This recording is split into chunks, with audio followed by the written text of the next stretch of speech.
Welcome to the Wisdom of Show. I'm your host, Simon Bowen, and every week I'm speaking to the world's greatest leaders, thinkers, and entrepreneurs about complex issues and impactful leadership. Join us in the Renaissance of Wisdom. Welcome to this episode of the Wisdom of. We're having conversations with business leaders, political leaders, military leaders, elite sports people about the wisdom that's carried them through the years of their success. We live in an increasingly complex world, politically, socially, economically, militarily, and wisdom becomes the baseline.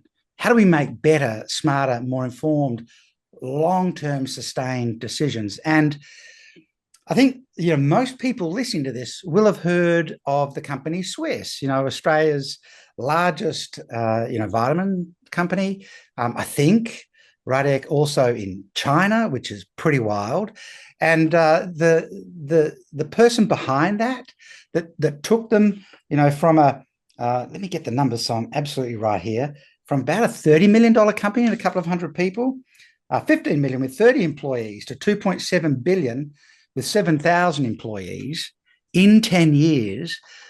Radek Sali, I'm thrilled to have you on here. I'm really looking forward to the conversation. I'm sure everybody wants to know how you build $1 billion business on purpose, for profit. So that matters, and with passion. So thank you for giving us this time. I'm really looking forward to the next little period of time with you. Thank you for having me. What a great introduction. Well, I could rattle off all the other things as well. Australia's largest global wellness company. I've said vitamin, but I think, back when it really first started to hit the horizon, me, like most other people, probably saw it as the vitamin company, and there were, bottles of vitamins on the shelves in the pharmacies or, the health shops and things like that. But it's a wellness company, and both your parents were from the wellness world, and I think your father was a bit of a pioneer in integrative health, and so it's driven by some real substance underneath. But Australia's best private business, the best place to work for 2015 and 16, et cetera, et cetera. We could talk about so many things behind this, but I'm sure actually people want to get into the story, get into the context, if you like. And I've been through the book, and I've got my little tags everywhere, like you do. So there's some interesting things in there that I hope we get the time to explore a bit further with you. But let's just dig in the first instance. You took Swisse from $15 million and 30 people to 2.7 billion, and there must have been, that just doesn't happen accidentally, right, in 10 years. So there must have been, I'm going to use the word strategies, but I think it's probably more a case, there must have been some driving philosophical strategies, if I can use that kind of language, in your mind, for you to have this sense, I know I can do this, and I know we can do this. I'd love to unpack at that deepest level, what were the driving thoughts as you stepped into this chair? Because you weren't the founder. You took over and ran it, right? And took it to that level. So were there any driving philosophical strategies as the leader of the company that really pushed you in those first few years? Yeah, I think the number one thing that, looking back on things, was the fact we were called Swisse. We needed to think global from the start. We weren't going to just be known as an Australian business because the fact we were called Swisse automatically pointed to us being of a different nationality, even though we were an Australian business. So we needed to lean into being global and think global in the way we marketed our brand and business. And so that was the first step. I always felt like that the brand had great opportunity to be whatever it could be, and felt like we had a better proposition than what was available in the marketplace, and also felt there was a real opportunity to create an aspirational wellness brand. Back when I started in the industry, it was very land of the hippies, hairy hippies, let's call it, or very scientific as well. in its positioning, and all the brands would just call out things like irritable bowel syndrome or for UTIs, urinary tract infections, which wasn't great barbecue speak. And so you really, people would change the subject when I talk about working in a supplement business back then. Now people are much more open to talking to health, but it's also something that we can boast about Yeah. without feeling unsure of whether it's the right thing to do or not. We can talk about our detox or gym plan that we're doing, and so we rode that wave and facilitated a kind of a different way of positioning wellness products as aspirational with great personalities, which seems strange in this day and age, but 15 years ago when we started sorry, it would be 20 years ago now. Sorry, 20 years ago when we started at Swisse, it was a very different landscape. Yeah, so let's just unpack that. There's kind of three things that left out of that for me, and it's not that 20 years ago you couldn't talk about irritable bowel syndrome and what you were doing about it with comfort at a barbecue. I think that just went with the territory at the time. Three things leap out of me from what you just said, like think globally, and this idea of build your business to grow 10,000 times its current size. It triggers a different set of decisions when you're thinking at that sort of scale. Even if you don't do it to that scale, it challenges an interesting set of decisions.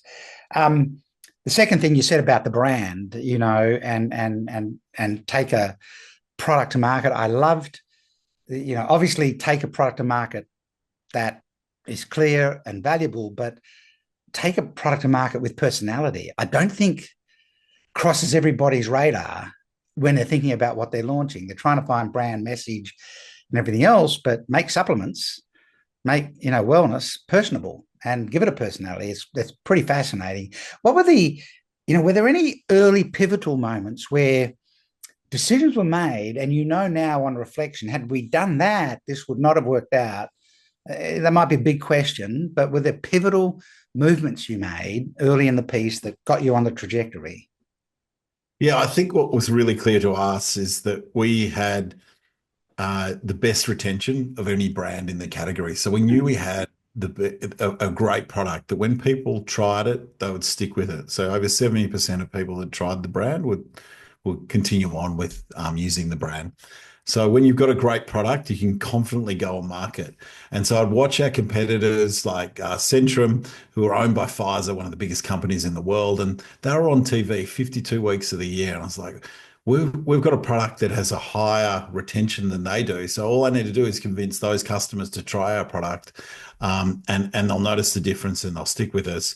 But also not just think about people in our category as my competition or our competition, but how do I go and get new customers coming in and shopping the category? And so that was with aspiration. So I found out that Ricky Ponting was taking our product. The dietitian of the cricket team was saying that you all need to take Swisse, and we'll provide product for them. And so I asked Ricky if he would be our first ambassador or influencer. And unlike Pfizer, couldn't advertise 52 weeks on the year of the year on TV. I could only advertise with Ricky Ponting in the cricket, knowing that I'm going to get cut through if people were watching the cricket, and really just target that market with Ricky and giving them kind of Ricky's secret sauce. And so that worked really, really well for us. But then, when I presented to the buyer for Priceline, who was, the second biggest retailer at that point, and so we have Ricky Ponting, she said, who? And 95% of her audience were female. Yeah. And so I went home that night and watched Dancing with the Stars with Mum.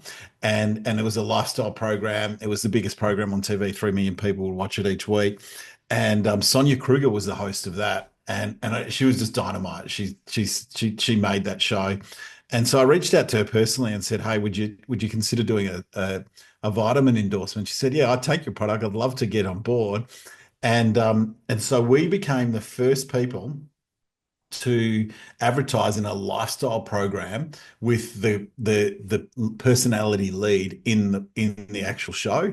And so this was kind of really targeted, like you see on social media all the time and so forth. And we we got in a lot of, it was really challenging to convince the BBC and Channel 7 to allow us to do that. but that's when you know you're breaking the rules and you're doing something completely new. And it was worth just pushing on and pushing on until they did give us our approval. Week of the show, I kept saying our sales aren't as good as when we were doing it with Ricky Yeah. program, which had happened before. We need the ads to be in Dancing with the Stars if you want us back. And they approved it in the end and it happened. And now you can blame us for when you watch the block and every block star is now endorsing every brand and so forth. But when you're doing something new and fresh, you know you're cracking something that others aren't going to be doing. You're going to get cut through. Yeah. I was trying to find in your book, you have a model in there. My expertise is to be able to capture complex things into visual models. They just make sense, right? And you have a two-circle Venn diagram overlapping with the personality and the product, and Swisse is the overlap in the middle. And I think it's interesting. I mean, the message inside that for people is, you have a great product, but if you don't have a path to market that has zero resistance to it, what you're actually doing is removing all the resistance by having celebrities in show attached to the brand, and you get this really powerful overlap. You also have a really interesting framework in there for defining the category, finding different categories around you and defining your own category, which I think is a critical step for businesses in an increasingly noisy world. You need to find your category, and better still, define a category and then own the thing. So this celebrity kind of based marketing and this inflow marketing, inflow of the show they're watching, ads interrupt, you were getting inflow and getting your marketing done in the course of what they're actually watching. When you think about when you started at Swisse and who you were back then and the leader that you were, and I know culture and people are a really important thing to you, but you think about when you started at Swisse back then and the leader you were and the leader you are today and what that transition looked like. What do you think what would you say is the most important personal development that you had to tackle, overcome or acquire to be the leader that took it to a $2.7 billion company? Yeah, I think number one is culture. Like if you can't have the organization work in the way that you want it to work when you're in the room, or sorry, when you're not in the room, the same way it would as you are in the room. Yeah. You need people to be driven by purpose and have clear values in kind of to abide by and make decisions by. And it's a little bit like a business plan that we're all familiar with. You have KPIs and you can monitor the financials and you know where the business is going from a financial point of view. You need to have a culture plan in place, and you need to have, culture KPIs that you're constantly measuring the business and the organization's progress against. You need to have values that are memorable and that are used in the language of an organization regularly to make decisions and guide decisions. And then when you're doing business planning, like when you're reviewing your budgets, you need to review how people are interpreting the values and then examples of how people can live by those values. So you're bringing that culture to life as much as you're bringing your business progress to life through your financials. And that to me is just a bigger journey and an investment as what you do with growing your business from a business plan point of view. We didn't enter for employer of choice until 10 years into my journey at Swisse as CEO. And that's because it takes so long to build a great culture. It doesn't happen overnight, and it takes a lot of practice and a lot of focus. And the great thing I'm so proud of is now 10 years on, Swisse continues to win that award because it's so ingrained into the organization's point of difference. And it's what people can't copy. They can't, if they can see what your product is, they can see your advertising, but they cannot come in and feel the magic, the gold dust that happens in your organization, the why that brings people together. So that's really, really key. Well, it is true. It might be the only unique competitive advantage that can't be copied. It can be bought out from underneath you if people have a reason to want to leave, but it can't be copied. I mean, I think that's one of the risks with, the AI-driven world that we're in right now. We surrender a lot of the magic of people to machine, that then is a race on technology, which can be copied and mimicked rapidly now with the sort of development tools we've got. And it's enormously valuable, but we also need to understand where does competitive advantage often come from. It's interesting. You, as the leader of a company of that size, if we just divided your time into two buckets, and one is commercial and the other one is culture, right? So commercial is everything to do with get a new product, get it up, get it into the market. What are our financials telling us? Blah, blah, blah. And the other one is culture, which is people, the magic of the business through people. How did your time split tend to look like? Because culture can often end up on like it's a nice to do when you get a chance for a lot of leaders, as opposed to it's an everyday thing and I start my day on it or whatever. What was your pattern like? I mean, culture was the thing I'd lose sleep over. And, for me, it's just so intuitive that, you think about relationships in our life. We've all had a bad boyfriend, girlfriend, partner, husband, wife in our time. And we've not been our best. We've not brought the best out of each other. And that's a great relationship. And so, then you break up with them and then everyone tells you you're a much better person as a result of not being together anymore. And so, we are in workplaces where we're not in this great relationship. And if we don't have the core of this great relationship in, where our most waking hours are happening in the workplace, in our most productive years, we're wasting our lives. And so finding that place that where you belong, where you're aligned and connected with was a real priority. And we made sure that we got the right people and would hire by personality first. And then, the other aspects would come along for that journey. Or, we'd hire two or three people for the same role in a growth organization. And that was really exciting because usually the great people would create roles and would fill into those two or three roles that was, we were originally hiring just for one because we found three great people. Yeah. And because sometimes you're looking for people and you can't find them. So it's so important to just take advantage of those moments and allow your business to grow and go with the momentum you're creating. And so yeah, so this focus on culture first and people first then enables you to be pretty dour about your financials, yeah, and dour about what we've got to do and how we're going to get there. And celebrate when things go well, and that's part of good culture and recognizing when things do go to plan, showing gratitude, but also in the reverse when things aren't going so well, is taking responsibility and leading from the front and accepting that you as a leader along with your team have to get better, and a great culture allows for that. You can Yeah. talk, you share, and people feel comfortable about that. So it's interesting. I want to come back to something I'll plant the seed of thought and then we'll come back to it. I have something else I want to follow up before that. But in your book, one of the comments you make is don't rely on just the numbers. And, I think that's kind of, I think there's an interesting commentary in there, as well as do the things that other people won't do. I think there's a truth in that as well. But let me be the devil's advocate or the provocateur for a moment. I think every leader in business these days talks on the importance of culture. It's almost unfashionable to not talk about the importance of culture, leadership, teamwork, values, and everything else. And yet we still have a lot of companies where a lot of people are unhappy working there. We have a lot of companies that are not hitting the mark in the marketplace. Maybe we have more companies that are not hitting the mark than are. And I don't believe that people don't really believe what they're saying, but I suspect they're getting some of it wrong. You've outlined the things that you did, that you put in place. Have you seen over your time in other companies, interactions with other CEOs, things that people have done that despite all the great work on culture, these few things just bring it all down? They're the red zone that drags everything down or holds everything back. Have you noticed anything in other companies that you're kind of looking at going, oh, I'd really fix that?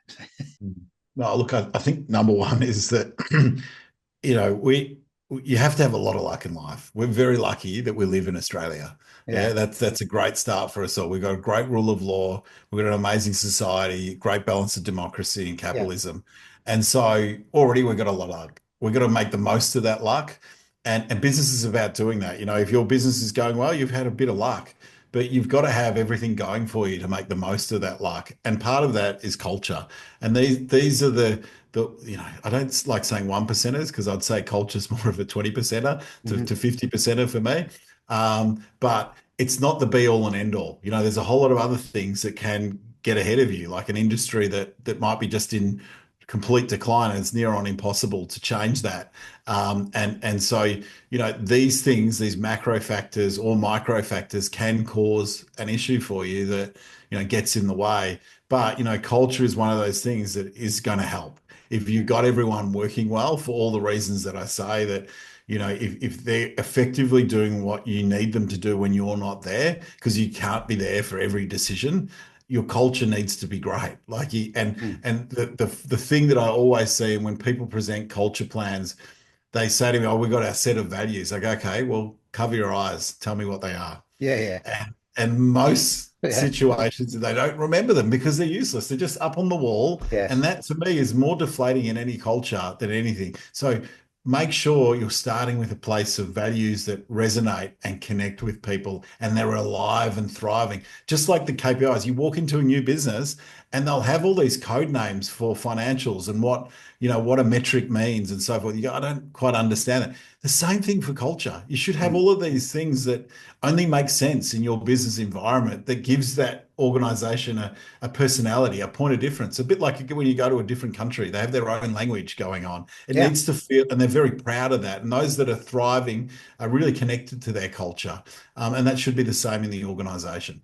Yeah. The companies need a common language. The human species, uses language as one of its defining qualities. We have to name everything to be able to hold it in our heads, right? And it is an interesting question. What is the culture language of a company, right? And if there isn't any, then you're generic. You're just another company.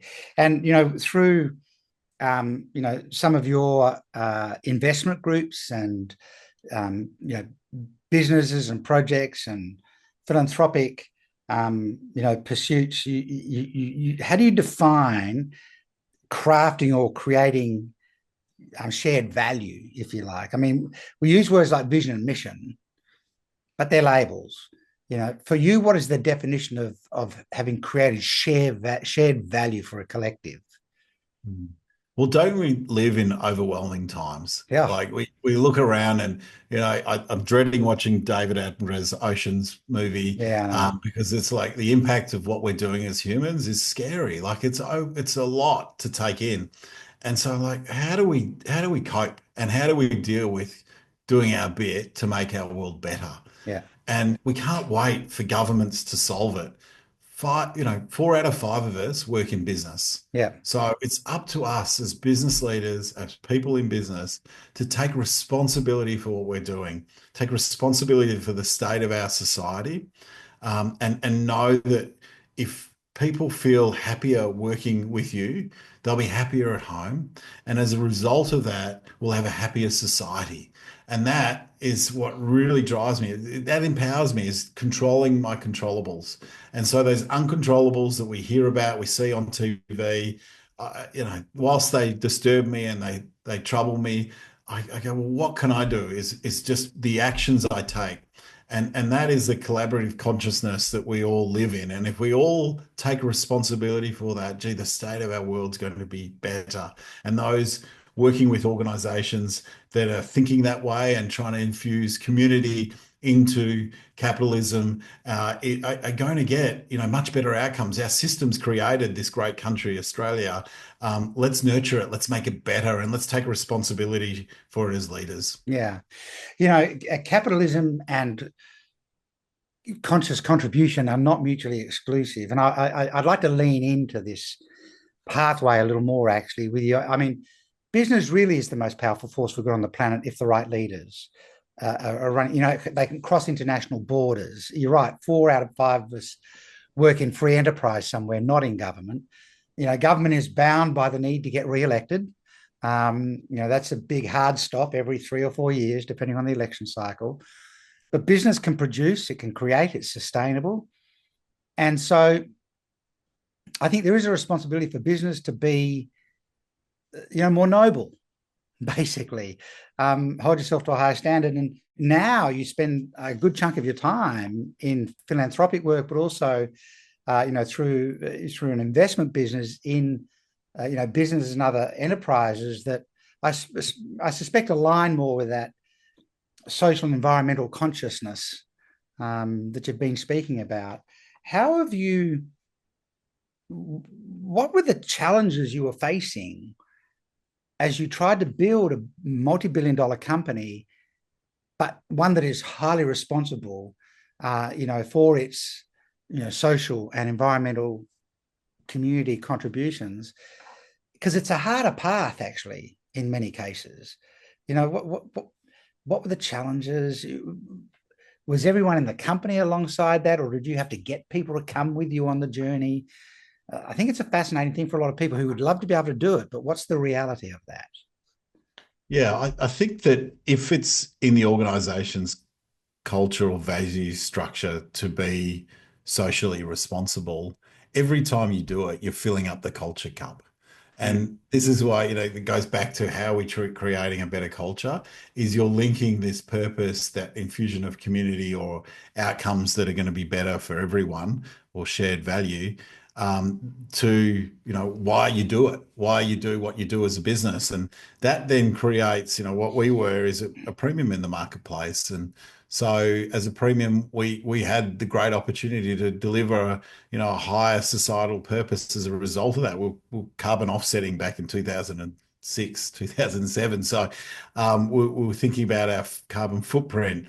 And in this day and age, back in supplements, we use glass bottles, and now knowing what we know about plastic and microplastics throughout our system, it costs more. But again, I think that the customers are educated about the fact that there is a difference. And then we do, in with investing our money, we kind of felt that there weren't enough ways to invest our money responsibly. It was always in ESG, which is kind of, you know, uh, taking out all of the companies that don't do good, like tobacco or gambling. How about the ones that are doing good things, and let's focus on those. Yeah. And so what we created was an impact fund, and now we're one of the biggest providers of affordable social housing, disability housing, and land regen work, and carbon offset work. So and then using that superannuation money to invest in what are great initiatives that can create good capital returns, potentially great, and greater returns for the planet in general. So just thinking about how you solve those issues, and then as you kind of again enable yourself more by taking control of what you do, you find you can do more, you can have more impact, and your scope gets wider and the opportunities become wider if you're thinking that way, and linking it back to your purpose of your organization. But it's not easy. I 100% agree with you. No, in many respects, it's the harder path.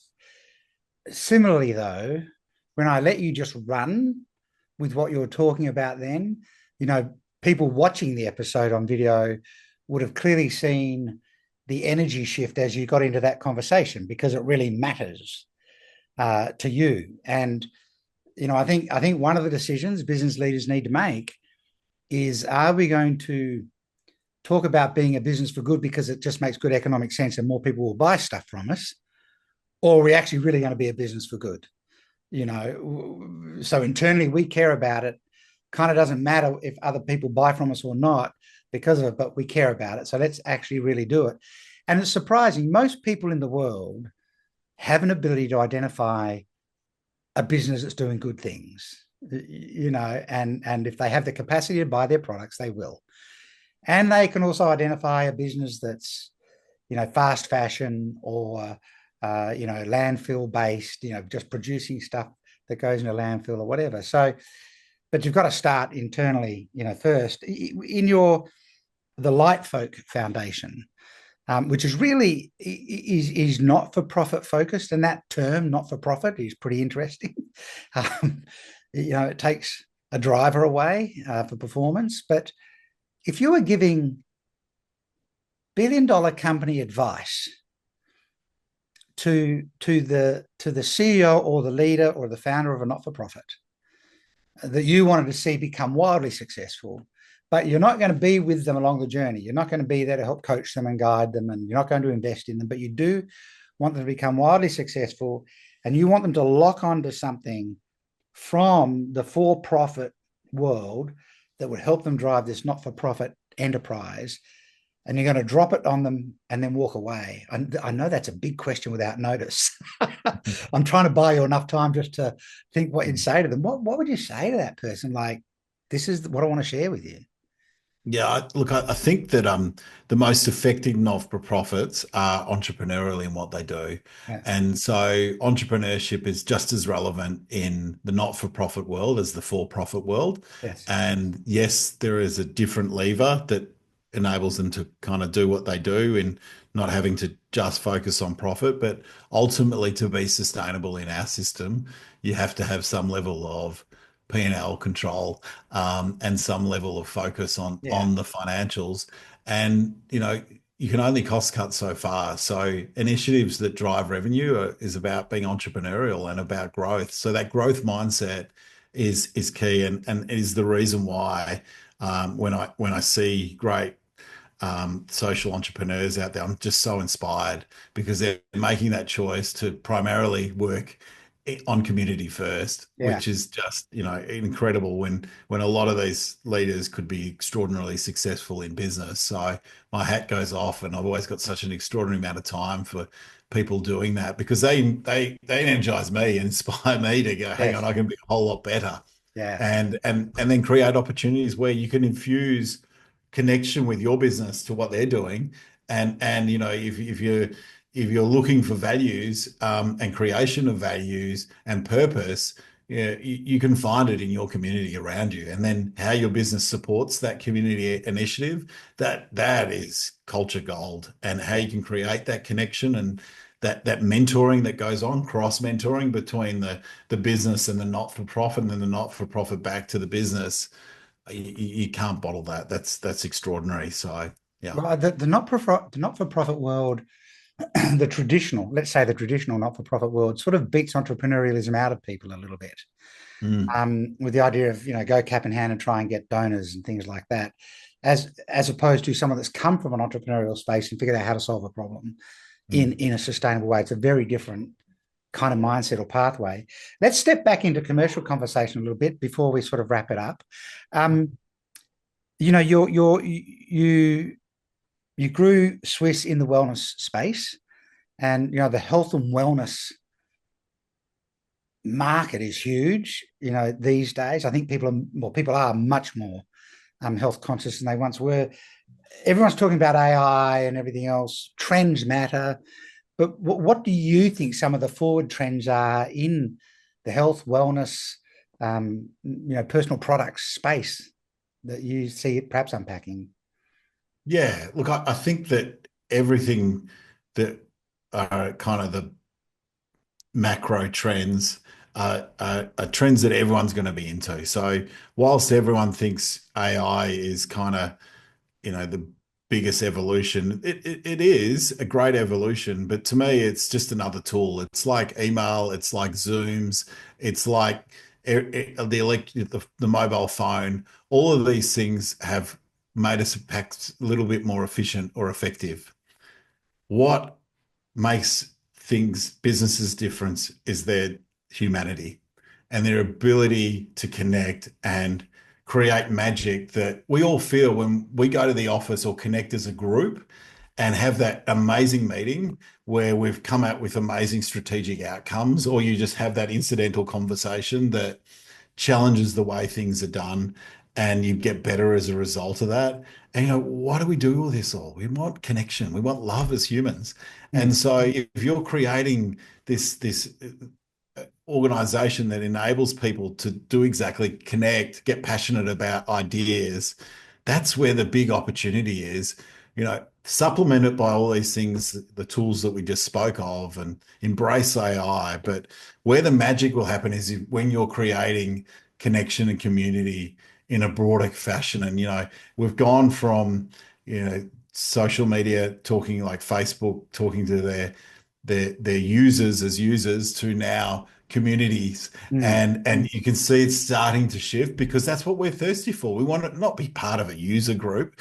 We want to be part of a community and have connection. And that's that human touch and that human opportunity will only grow as we get more kind of disconnected through electronic mechanisms that get in the way of why we're ultimately here. Yeah, I think the challenge is figuring out how to live with it and then interact with it. I interviewed Katrina Wallace recently, who's an AI expert. Right. Do you know Katrina? Yeah, Of course, yeah. quite a thinker, you know. And I asked her for her view on AI, obviously, and she went, "Well, it's a different species on the planet. You know, we actually have to recognize this is a different species, and it already has awareness of itself. So we have to figure out how to, work with it, but without losing humanity and what makes us human. And I think that is a challenge for business leaders. Don't lose the humanity of the company in the interests of the efficiency of technology, because it's a big lure, right? We can get rid of, I think, came out and said, "Oh, we just got rid of 300 people," the navigation company. I don't know that that's anything to be proud of, to be honest. I mean, we'll see. So, the challenge for business leaders is how do we preserve what makes us human and still actually coexist alongside this new species, which is AI. How old were you when you took over the leadership of Swisse? I was 27. Right. 28. That's Yeah. crazy for a start. So Yeah. you bought into it, didn't you? You invested Yeah. into it. Yeah. Yeah. So what would the Radek Sali of today, puts his arm around the shoulders of that 27-year-old and says, "Mate, you've gone all in on this," which was also in your book, by the way, but mate, you've gone all in on this. You've put some, pretty chunky money in as well. But I'm 20 something years down the track, and I've seen the journey. Let me give you 3 bits of advice I want you to never forget. What advice would you give your 27-year-old self that he didn't know at the time? I think being kind to myself was number one. Our brain, our mindset is the hardest narrative that we experience in our lives. And if we would experience from anyone else, you'd fire them or get rid of them in your life. So being kind and just learning to deal with that voice and be comfortable with it, rather than be too hard on myself. I think also fear of failure, embrace that, keep being proud of that, lean into it. It'll be your superpower down the path. So just say the third one so we don't lose it, and then I'll come back to fear of failure if you mind. Yeah. And just this notion of that it is a journey, and you're choosing to be elite in doing what you're doing. So just think about how you nurture yourself through that journey and make sure it's a sustainable one, because what you're doing will demand a lot of you, and will require you to be in a best possible state mentally to deal with that, as well as physically. So knowing that from day dot would have been really helpful. Yeah. So the 3 bits of advice would have given your 27-year-old self was nothing to do with commercial strategies or tactics, right? It's about who you're going to be as the leader of this company. Let's go back to fear of failure. Embrace it, make it your superpower. What do you mean by that? Like lean into it. So, head towards things full on and know that failure will happen and just learn from it? Or what does that mean when you say fear of failure, lean in? I think it's what you've explained. It's accepting that we are human and we will get things wrong. And when something goes wrong, the greatest opportunity comes from it, and looking for the opportunity rather than trying to pretend like things haven't happened is kind of where we need to focus our time, energy, and enable good conversation around solutions as a result of failure, rather than just focusing on what's gone well and then failure failure being a poor cousin and not embraced as much as when things go well. So championing failure is a really important thing to do. Perfect. Thank you. I'd like to wrap up with 3 quick questions so that people can know a little bit more about you. Non-business, just fast answers kind of thing, or whatever comes to mind. So, I'm pretty sure as a 10-year-old, you weren't thinking, I'm going to run Swisse. Or, what did you want to be when you grew up? What did the 10-year-old in you want to be when you grew up? I had a strange fascination with being an entrepreneur. I'd always kind of wondered what that word meant, and saw these great business leaders at the time that would polarize people, and thought that was for me. So even at 10, wow. Yeah. So it was always going to happen, right? It was just a matter of how. Okay. If you could relive a moment of pure happiness from your past, what moment would you choose, and why would you choose that moment?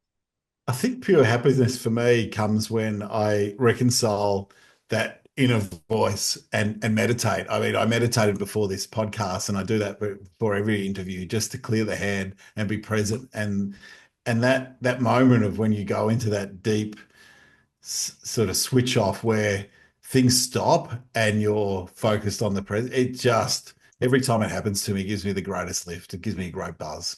Fantastic. Let's just talk about that meditation practice for about 60 seconds. So you meditate before you go into kind of anything where you're going to think through or do something, or there's a level of performance. What does that meditation practice look like before this podcast? Is it a few minutes? Is it open-eyed meditation, closed-eyed meditation? What's your practice for meditation? Yeah, I think you've got to really find what works for you. And what works for me is Vedic meditation.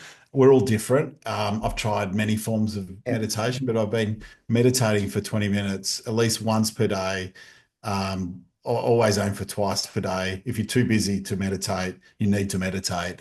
And so that... we brush our teeth, we shower every day or bath every day. We need to maintain our mindset. So find a meditation that helps you find that bliss, that helps you switch off and not have to have that incessant voice humming away at you. So yeah, Vedic meditation's been my practice now for over 15 years, and it's got me through the most difficult of times. Yes, I use breath work because, like a lot of people that try to meditate, I find myself drifting into thoughts going, you're not supposed to do that, start again, kind of thing. But exactly, breath work gives me something to focus on, but you need some sort of mechanism, right, that calms you and connects you. Third quick question, what's something that no one really knows about you? Let's just close it to the world today. My middle name's Rudolph. That's a great answer. It's a fabulous answer.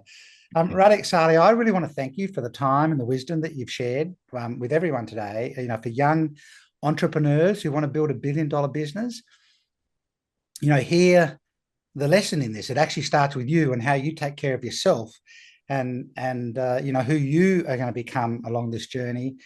For business leaders currently in charge of large companies, we have a responsibility, with the fortune that we have to be business leaders, to actually control what we can control. That actually makes commercial sense and a contribution difference as well. Both are possible. It's a harder pathway, but there are companies that have proven that you can be wildly commercially successful and be significant contributors to a community. So I love the book. It was only out in 2024. How to Build a $1 Billion Business. That's got to get your attention. And Radek, thank you actually for building a landmark Australian company. I was shocked when I found out Swisse was Australian when I first found that out, like you say. And thank you for providing the leadership, and thank you for sharing the wisdom today. I really appreciate it. I've really enjoyed the conversations. Thank you, Simon. Thank you very much.